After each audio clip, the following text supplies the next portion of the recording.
सम्पूर्ण अध्ययनरत विद्यार्थी साथीहरूलाई स्वागत छ युट्युब च्यानल हेल्प फर स्टुडेन्टमा। योभन्दा अगाडिको भिडियोमा हामीहरूले बिबिएस थर्ड इयर अन्तर्गत रहेको subject fundamental of taxation and अडिटिङभित्र रहेका च्याप्टरहरूको सम्बन्धमा छलफल गरेका थियौँ। आज हामीहरू एकपटक फेरि ट्याक्सेसन एन्ड अडिटिङको अडिटिङ पार्टको अन्तर्गत रहेको च्याप्टर रेक्टिफिकेसन अफ इरर यानि कि गल्तीहरूको भुल सुधारको सम्बन्धमा छलफल गर्नेछौँ। यो च्याप्टरबाट हामीहरूलाई फाइनल एक्जाममा 10 मार्क्सको न्युमेरिकल प्रब्लम सोध्ने गर्छ। आज हामीहरू सल्भ गर्दैछौँ 2076 क्वेसन नम्बर 19मा आएको प्रब्लमलाई, जुन हामीलाई फाइनल एक्जाममा 10 मार्क्समा आएको छ क्वेसन। हामीहरूले यो च्याप्टर जान्नका लागि मिस्टेक जर्नललाई करेक्ट यानि कि इररलाई गल्ती जर्नल दिएको हुन्छ, इरर जर्नल दिएको हुन्छ, त्यसलाई हामीले रेक्टिफाइड गर्नुपर्ने हुन्छ। जसमा हामीहरूलाई फर्स्ट नम्बरमा क्वेसनमा दिएको छ salary paid to Narayan ₹20,000 wrongly debited to his account भनेको छ। सेलेरी पेड गरेको रहेछ, नारायणलाई सेलेरी दिएको रहेछ 20,000 wrongly debited to his account भनेको छ। यसका लागि हामीले सबैभन्दा सुरुमा करेक्ट इन्ट्री र रङ इन्ट्री छुट्याउनु पर्ने हुन्छ। करेक्ट इन्ट्री उतापट्टि हुन्छ हामीहरूको रङ इन्ट्री, WRONG रङ, ENTRY इन्ट्री। करेक्ट इन्ट्रीलाई रङ इन्ट्रीले डिभाइड गर्दा हामीहरूको रेक्टिफाइड इन्ट्री आउँछ। जसमा हामीलाई यहाँनिर करेक्ट इन्ट्री के हुन्छ त भन्दाखेरि सेलेरी पेड टु नारायण भनेको छ। सेलेरी पेड, वेजेज पेड, खर्च हुने बित्तिकै जहिले पनि हामीले खर्चलाई डेबिट गर्नुपर्छ, किनभने all expenses and losses account debit हामीहरूको जर्नलको रुलले भन्छ। जोसुकैले पाओस् त्यो पाउने व्यक्ति कहिले पनि डेबिट हुँदैन। डेबिट द रिसिभर यहाँनिर गर्न पाइँदैन। खर्च हुने बित्तिकै जुन शीर्षकमा खर्च भएको छ त्यो खर्चको शीर्षकलाई हामीले डेबिट गर्नुपर्ने हुन्छ। अहिले हामीलाई दिएको छ सेलेरी पेड भनेको छ, त्यही भएर खर्च भयो, सेलेरी एकाउन्ट डेबिट हुन्छ, सेलेरी एकाउन्ट डेबिट हुने रहेछ। टु सेलेरी भनेको खर्च हुँदाखेरि पैसा जान्छ, टु क्यास एकाउन्ट भयो। वाट गोज आउट क्रेडिट भनेको पैसा घट्यो, पैसा गयो, पैसालाई क्रेडिट गर्नु पर्यो, क्यासलाई 20,000 आयो यहाँनिर, यतापट्टि पनि हामीले लेख्नु पर्यो 20,000। यो भयो यसको करेक्ट इन्ट्री, हामीले यसरी बनायौँ। अब फेरि हामीहरूको यसको रङ इन्ट्रीतिर जान्छौँ। उसले के गरेको छ त मिस्टेकली भनेदेखि सेलेरी पेड गर्दा सेलेरीलाई डेबिट गर्नुपर्ने, टु नारायणलाई दिएको थियो was wrongly debited to his account भनेको हिज एकाउन्ट भनेको यो नारायणको एकाउन्टलाई डेबिट गर्दैछ, डेबिटेड टु नारायण एकाउन्ट गर्दैछ। त्यही भएर उसले मिस्टेकली गरेको यहाँनिर जर्नल नारायण एकाउन्ट डेबिट भयो। नारायण एकाउन्ट डेबिट टु नारायणलाई दिँदा पनि पैसा चाहिँ गएकै भन्ने हिसाब राख्यो, पैसा गयो, टु क्यास एकाउन्ट भयो। जम्मा दिएको छ हामीहरूलाई 20,000, यहाँनिर पनि आयो हामीहरूको 20,000। यो भयो यसको रङ इन्ट्री भयो। अब यसलाई उल्ट्याइदिने, रेक्टिफाइड गरिदिने। उल्ट्याउँदाखेरि के हुन्छ त भन्दाखेरि हामीहरूको यतापट्टि सेलेरी एकाउन्ट छ, सेलेरी एकाउन्ट के हुने रहेछ डेबिट 20,000 हुने रहेछ। उतापट्टि टु क्यास एकाउन्ट हुने रहेछ, हामीहरूको टु क्यास एकाउन्ट भइहाल्यो। क्यास एकाउन्टमा पनि हामीहरूको दिएको छ जम्मा 20,000 दिएको छ। डिभाइड उल्ट्याउँदाखेरि मल्टिप्लाइड हुन्छ, मल्टिप्लाइडमा हामीहरूको क्यास माथि जान्छ मुनिको, क्यास एकाउन्ट डेबिट हुने रहेछ। यहाँनिर क्यास एकाउन्ट डेबिट छ, जम्मा हामीहरूको 20,000 दिएको छ to Narayan account, NARAYAN Narayan account. जम्मा कति हजार दिएको छ यहाँनिर 20,000 दिएको छ। यति गर्दाखेरि यो तल र माथि क्यास क्यास काटिन्छ, salary account debit to Narayan account भनेर हामीले जर्नलमा बनाउन सक्छौँ। डेट पार्टिकुलर भन्दै यसको जर्नलको फर्मेट हुन्छ date particular, PARTICULARS particulars, LF, यतापट्टि DR एमाउन्ट हुन्छ, यतापट्टि CR एमाउन्ट हुन्छ। फर्मेट तानिदिन्छौँ हामीहरू सर र यसलाई कसरी पोस्टिङ गर्छौँ भनेदेखि सेलेरी एकाउन्ट डेबिट, यो A नम्बरको जर्नललाई salary account debit, salary account debit, डेबिटमा हामीले एमाउन्ट लेख्ने भयौँ 20,000, अनि क्रेडिटमा हामीहरूको छ to Narayan account, NARAYAN Narayan account. Narayan एकाउन्टमा पनि हामीहरूको कति दिएको छ जम्मा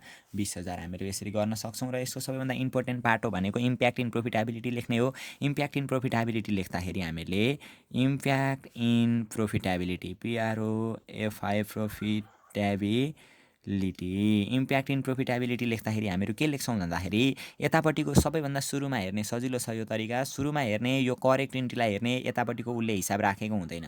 कहिले पनि ब्यालेन्स सिटको आइटमले इम्प्याक्ट पार्दैन प्रोफिटेबिलिटीमा, जस्तै क्यासहरूले, ड्रइङहरूले, क्यापिटलहरूले, फर्निचरहरूले, मेसिनरीहरूले कहिले पनि इम्प्याक्ट पार्दैन। इम्प्याक्ट नपार्नेमा क्यासहरू, ड्रइङहरू, मेसिनरीहरू, क्यापिटलहरू, डेप्टरहरू, क्रेडिटरहरूले इम्प्याक्ट पार्दैन, क्यासले इम्प्याक्ट पार्दैन, क्यासले इम्प्याक्ट पार्दैन, व्यक्तिको नामले पनि कहिले इम्प्याक्ट पार्दैन। अब इम्प्याक्ट पार्नेमा जम्मा हामीहरूको एउटा देखियो सेलेरी देखियो। सेलेरी भनेको यो करेक्ट इन्ट्री उसले राखेको हुँदैन, खर्च देखाउनु पर्थ्यो, खर्च देखाएन, खर्च देखाएन भने नाफा के भएको छ बढेको छ। कति हजारले बढेको छ हामीहरूको जम्मा 20,000ले। त्यही भएर हामीहरू लेख्छौँ net profit was overstated by rupees, कति हजारले बढेको रहेछ हामीहरूको जम्मा 20,000ले बढेको रहेछ भनेर हामीहरू यसरी लेख्न सक्छौँ। यसलाई यो कन्डिसन भयो 1 नम्बर। अब फेरि हामीलाई यहाँनिर 2 नम्बरमा सोधेको छ पर्चेज अफ अफिस इक्विपमेन्ट भनेको छ। अब पर्चेज अफ गुड्स भनेको भए पर्चेज एकाउन्ट डेबिट हुन्थ्यो, सामानहरू खरिद गरेको भए पर्चेज खातालाई नि खरिद खातालाई नि डेबिट गर्नु पर्थ्यो। तर अहिले अफिस इक्विपमेन्टहरू, फर्निचरहरू, मेसिनरीहरू खरिद गरेको छ भने जुन एसिड्स खरिद गरेको छ त्यही एसिड्सलाई डेबिट गर्नुपर्ने हुन्छ। अहिले हामीहरूको दिएको छ यहाँनिर इक्विपमेन्ट दिएको छ, अफिस इक्विपमेन्ट खरिद गरेको छ, अफिस इक्विपमेन्ट एकाउन्ट डेबिट भयो हामीहरूको। अफिस यसको करेक्ट इन्ट्रीमा हामीहरू गयौँ, अफिस इक्विपमेन्ट एकाउन्ट डेबिट हुन्छ, खरिद गर्दाखेरि पैसा जान्छ, टु क्यास एकाउन्ट हुन्छ।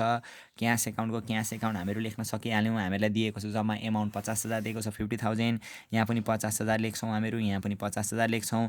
यो हामीहरूको भयो करेक्ट इन्ट्री भयो। अब उतापट्टि हामीहरू रङ इन्ट्री यसको बनाउँछौँ। उसले कसरी रङ राख्यो त भन्दा has been wrongly entered in the purchase एकाउन्टमा हिसाब राखेछ क्या। पर्चेज खरिद गरेको, सामान खरिद गरेको भनेर हिसाब राखेछ। सामान खरिद गरेको भन्दा हिसाब राख्दाखेरि पर्चेज एकाउन्ट उसले डेबिट गरिदियो क्या। पर्चेजमा इक्विपमेन्ट खरिद गरेको थियो, इक्विपमेन्टलाई डेबिट गर्नुपर्ने ठाउँमा पर्चेज एकाउन्टलाई चाहिँ डेबिट गर्दैछ। पर्चेज एकाउन्ट दिएको छ जम्मा हामीहरूको 50,000। पर्चेज गर्दाखेरि पनि टु पैसा जान्छ, टु क्यास एकाउन्ट हुने रहेछ। क्यास एकाउन्टको क्यास एकाउन्ट भयो जम्मा 50,000। अब यसलाई उल्ट्याउँछौँ हामीहरू, डिभाइड उल्ट्याउँदाखेरि हामीहरूको फेरि मल्टिप्लाई हुन्छ। मल्टिप्लाई हुँदाखेरि हामीहरूको यतापट्टि दिएको छ अफिस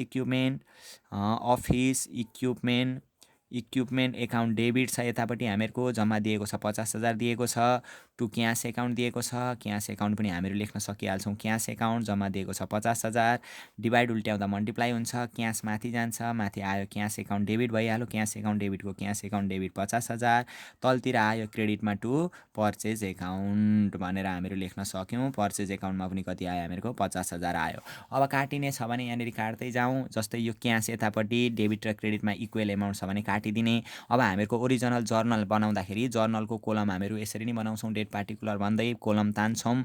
अनि यसको जर्नल बनाउँदा office equipment account debit to के गर्ने रहेछौँ हामीहरू पर्चेज एकाउन्ट गर्ने रहेछौँ। अब यसको इम्प्याक्ट लेख्दाखेरि के हुने भयो त भन्दा यहाँ माथि हेर्ने सबैभन्दा सुरुको हामीले बनाएको 2टा जर्नल जुन हुन्छ त्यसलाई हेरेर के गर्ने भनेदेखि क्यासले इम्प्याक्ट पार्दैन, क्यासले पारेन। यता पनि क्यासले इम्प्याक्ट पार्दैन। अफिस इक्विपमेन्टहरू, फर्निचरहरू, मेसिनरीहरू, ब्यालेन्स सिटको आइटम कुनैले पनि इम्प्याक्ट पार्दैन हामीहरूको प्रोफिटेबिलिटीमा। त्यही भएर प्रोफिटेबिलिटीमा इम्प्याक्ट पार्ने भनेको पर्चेजहरू, सेल्सहरू, वेजेसहरू, एक्सपेन्सेसहरू जति पनि छन् यस्ता खर्चहरूले मात्रै प्रोफिटेबिलिटीमा इम्प्याक्ट पार्छ। त्यही भएर इक्विपमेन्ट भनेको एसिड्सले पारेन, क्यास भनेको एसिड्सले पनि पारेन। क्यास एसिड्स हो, त्यही भएर यसले पनि पारेन।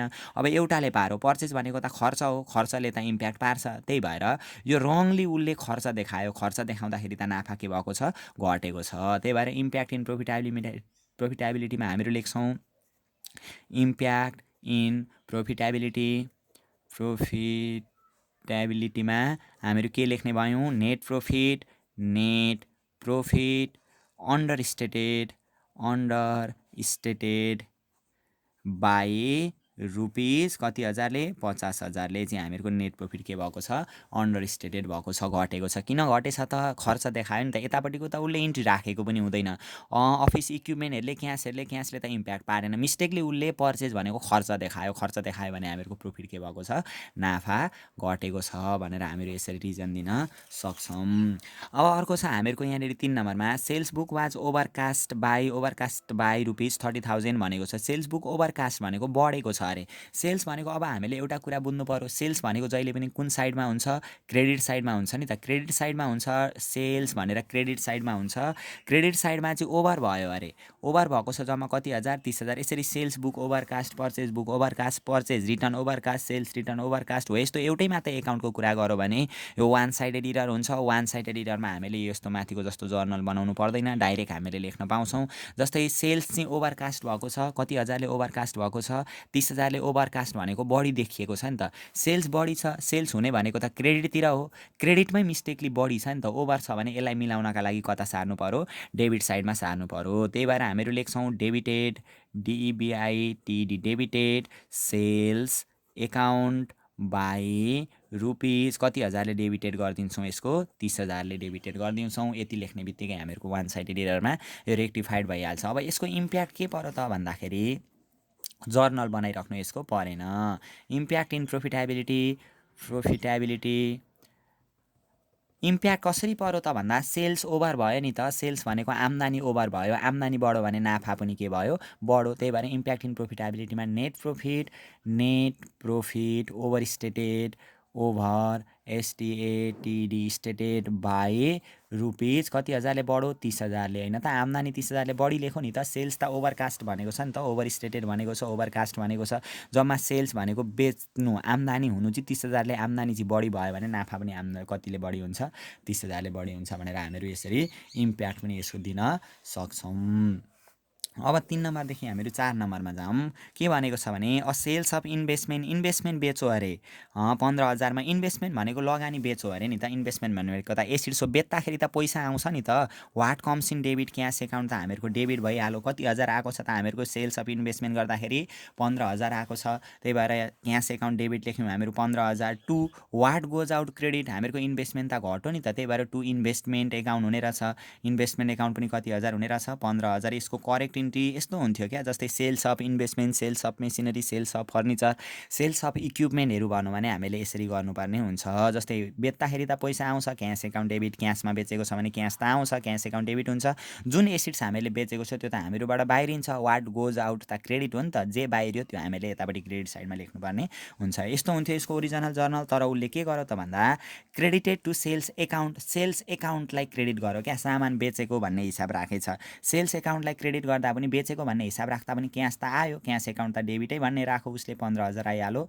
टु यसको मिस्टेकली उसले के गरेको छ, सेल्स एकाउन्टलाई चाहिँ क्रेडिट गरेको छ। कति हजार 15,000। अब यसलाई हामीले उल्ट्याउँदाखेरि के भयो त भन्दाखेरि डिभाइड उल्ट्याउँदा मल्टिप्लाई हुन्छ हो। मल्टिप्लाई हुँदाखेरि यसको original journal cash account debit to investment account, अनि उतापट्टि sales account debit to cash account. Cash cash काटिन्छ। यसको जर्नलमा के हुने रहेछ त अघिकै जस्तो उल्ट्याएर हेर्दा भनेदेखि यतापट्टि क्यास एकाउन्ट डेबिट छ, क्यास एकाउन्ट डेबिट भइहाल्यो 15,000 हो।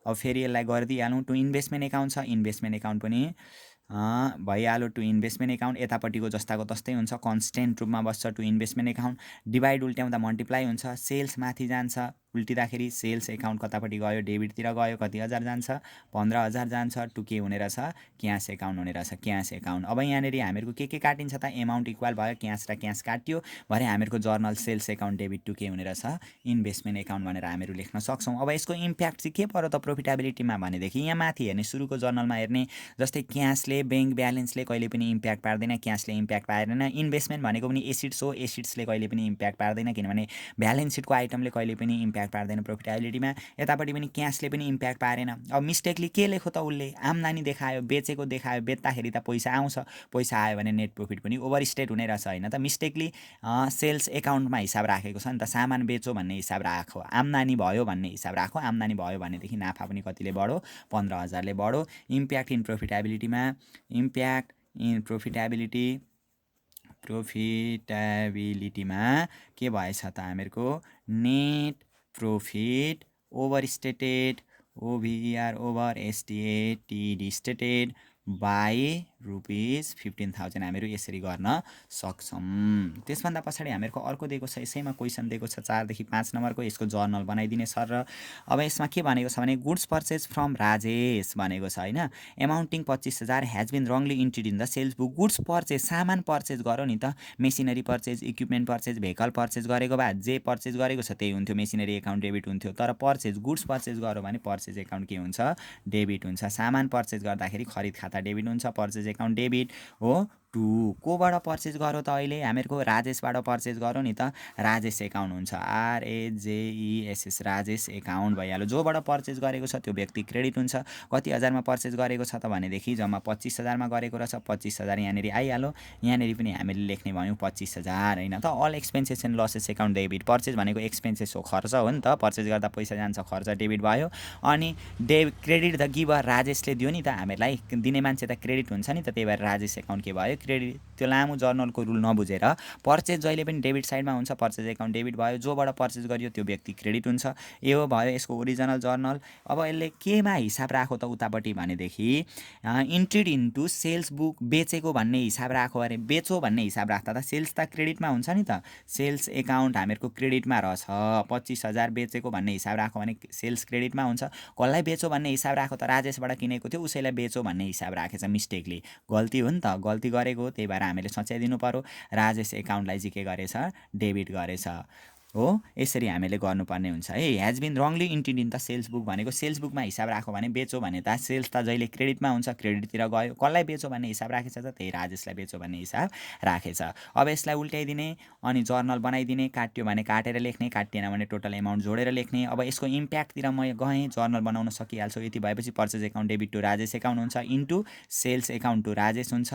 माथि purchase account debit, sales account debit भइहाल्यो, 25,000 हुने रहेछ। अनि टु राजेश एकाउन्ट भनेको एउटै एमाउन्ट आउने भयो क्रेडिटतिर, 25 ले 50,000 भनेर हामीहरू लेख्न सक्यौँ। अब इम्प्याक्ट इन प्रोफिटेबिलिटी यहाँ हेरौँ है त कति सजिलो छ। इम्प्याक्ट इन प्रोफिटेबिलिटी के पर्यो त भन्दाखेरि कहिले पनि व्यक्तिले इम्प्याक्ट पार्दैन। यो राजेशले पारेन, राजेशले पनि पारेन। अब इम्प्याक्ट पारेमा दुईवटा देख्यो, एउटा पर्चेजले पार्ने भयो, एउटा सेल्सले इम्प्याक्ट पार्ने भयो। यतापट्टिको जुन ट्रान्जेक्सन छ नि करेक्ट इन्ट्री हामीहरूको, यो डिभाइडभन्दा यताको साइडको, यो उसले राख्दैन क्या, हिसाब कहिल्यै राखेको हुँदैन। भन्नुको मतलब यो पर्चेज गरेको छ नि उसले, पर्चेज भनेको खरिद गरेको थियो 25,000, खरिद गरेको खर्च भएको चाहिँ हिसाबै राखेन भने त नाफा त 25,000 त बढेको छ नि त हाम्रो। यो यतापट्टिको कहिल्यै हिसाब राख्दैन क्या। त्यही भएर 25,000 खरिद गरेको खर्च भएको थियो, खर्च भएको हिसाबै राखेन भने नाफा 25,000 बढ्यो। खर्चलाई उल्टै के देखाइदियो, बेचेको भन्ने देखाइदियो, आम्दानी भएको देखाइदियो। आम्दानी गरेको भन्ने देखायो, पैसा 25,000 बढी आयो भने 25,000ले पैसा हामीहरूको नाफा पनि बढी देखिन्छ भने जम्मा कति हजारले इम्प्याक्ट हुने रहेछ, 25 ले 50,000ले नेट प्रफिट चाहिँ ओभर स्टेट हुने रहेछ। किनभने खर्च 25,000 थियो, खर्च देखाउँदै देखाएन, यतापट्टिको कहिले उसले हिसाब देखाउँदैन। खर्चको हिसाब देखाएन भने नाफा बढ्यो 25,000ले, खर्चलाई उल्टै आम्दानी भनेर देखायो, आम्दानी भन्दा उल्टै 25,000 पैसा आयो बढी, 25ले 50,000ले नेट प्रफिट बढ्यो। त्यही भएर नेट प्रफिट हामीले लेख्न सक्ने भयौँ ओभर स्टेटेड, ओभर एसटिएटिडी स्टेटेड बाई रुपिज कति थाउजन्ड, 50,000, 50,000ले। यसरी हामीहरू रेक्टिफाइड गर्न सक्छौँ इम्प्याक्ट सहित। यहाँभन्दा पछाडिका क्वेसनहरू पनि हामीहरू सल्भ गर्दै जानेछौँ र यी क्वेसनहरूमा केही समस्या भएमा तिमीहरूले कमेन्ट बक्समा कमेन्ट पनि गर्न सक्नेछौ र म्याक्सिमम कमेन्ट आएको खण्डमा हामीहरू त्योसित रिलेटेड फेरि भिडियो अपलोड गर्नेछौँ। कृपया च्यानलमा रहिरहनका लागि च्यानललाई सब्सक्राइब गरिदिनुहोस् र बेल आइकनलाई पनि दबाइदिनुहोस् ताकि हामीले अपलोड गर्ने पाठ्यक्रमसँग सम्बन्धित नयाँ भिडियोहरू तपाईँहरूले तुरन्त प्राप्त गर्न सक्नुहोस्। साथै यो भिडियोलाई सम्पूर्ण थर्ड इयरमा अध्ययन गर्ने साथीहरू समक्ष सेयर पनि गरिदिनुहोस् ताकि उहाँहरूलाई पनि रेक्टिफिकेसन अफ इरर यानि कि गल्तीहरूको भुल सुधार गर्नमा केही समस्या भएमा समाधानमा सहयोग मिलोस्।